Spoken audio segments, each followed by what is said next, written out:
Hello, my name's Ben Lawrence and I'm a level 2 plumbing student at West Thames Skills Centre, and today I'm going to be showing you how to solder a pipe step by step, safely and correctly.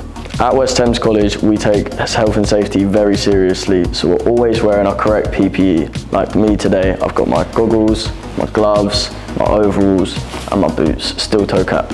The first step of soldering a pipe together is you want to make sure your pipe's clean, so you use wire wool and you just clean the pipe, because if it's dirty it's not going to solder together properly. Make sure it's actually clean.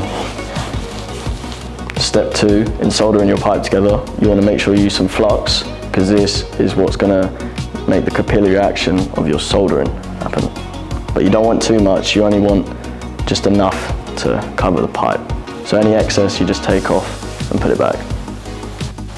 Once you've fluxed both sides of your pipe, you can then connect them via your coupling. This is what you're going to solder to make sure the pipe stays together. So this is the final step.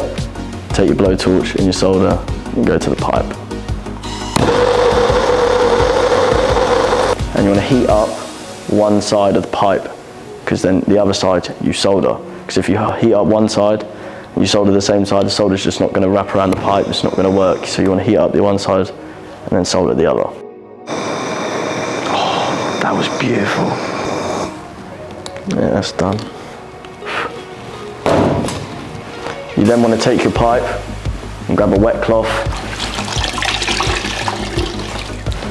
Just cool the pipe down, otherwise it's too hot and you can't pick it up with your hands, so make sure you're wearing gloves.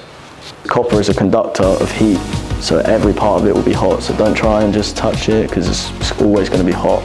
This is the final product of the step-by-step in soldering.